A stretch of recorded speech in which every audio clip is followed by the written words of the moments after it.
வணக்கம் மாணவர்களே. நாம் இன்றைக்கு இந்த காணொளியில் என்ன பார்க்க போகிறோம் அப்படின்னா 12ஆம் வகுப்பு பொதுத்தேர்வு மார்ச் 2024 தமிழ். இதில் கவர்மெண்ட் வெளியிட்ட அஃபீஷியல் ஆன்சர் கீ தான் நம்ம பார்த்துக்கிட்டு இருக்கோம்.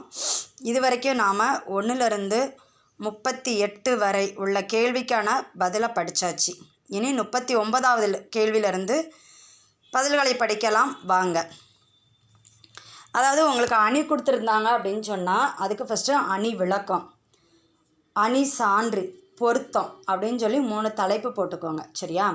அணி விளக்கத்துக்கு 2 மதிப்பெண்கள், சான்றுக்கு 1 மதிப்பெண், பொருத்தத்துக்கு 1 மதிப்பெண், மொத்தம் 4 மதிப்பெண்கள்.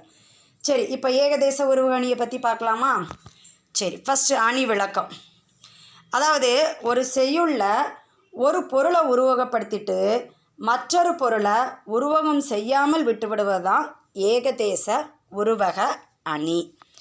இதில் பொருத்தம் என்ன அப்படின்னா, சினத்தை நெருப்பாகவும், இதில் இனம் இருக்கா, இனம் உறவினர், அதை தெப்பமாகவும் உருவகம் செய்த வள்ளுவர் உலக வாழ்க்கையை கடலாக உருவகம் செய்யாமல் விட்டு உள்ளார்.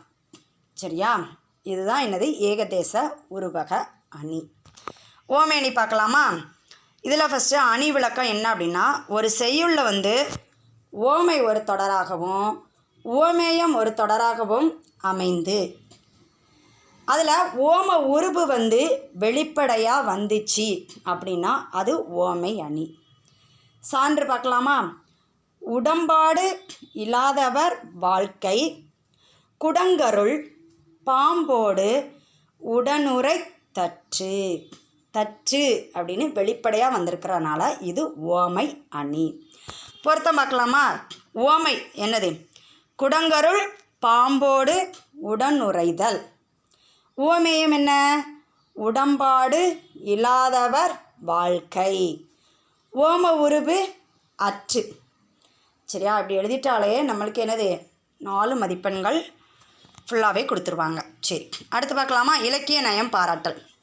உங்களுக்கு அந்த பாட்டு கொடுத்துருக்காங்க, அதை வாசிங்கனாலே உங்களுக்கு அதில் உள்ள மைய கருத்து என்ன அப்படின்னு தெரிஞ்சிடும். அதே மாதிரி அதில் என்னென்ன நயங்கள் எழுதணும் அப்படின்னா, மோனை, எதுகை, இயல்பு, முரண், அணி, சுவை, சொல், சந்தம், இவ்வளோதும் கொடுத்துருக்காங்க.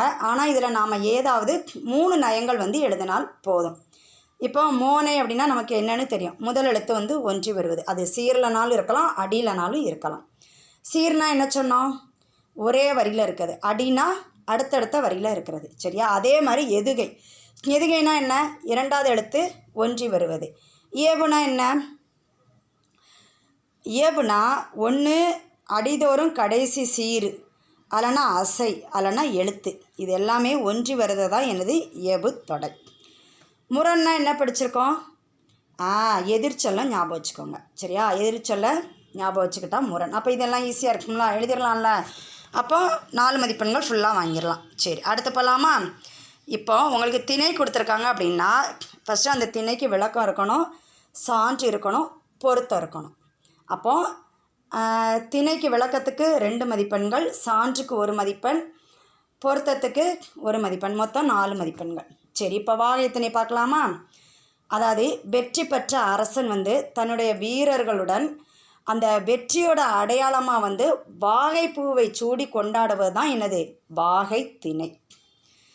இதுக்கு சான்று என்ன அப்படின்னா, வையகம் பணிப்ப வள நேர்பு வளையி என தொடங்கும் நெடுநல் வாடை பாடல்.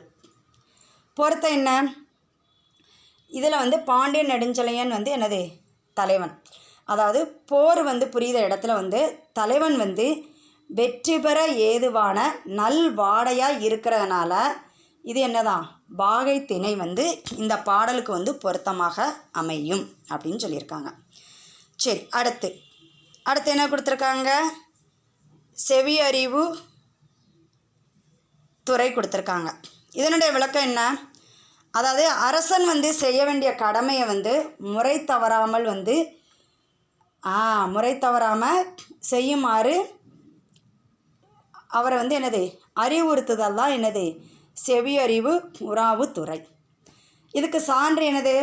காய்நல் அறுத்து கவளம் கொளினே அப்படின்னு தொடங்கக்கூடிய புறநானூற்று பாடல்.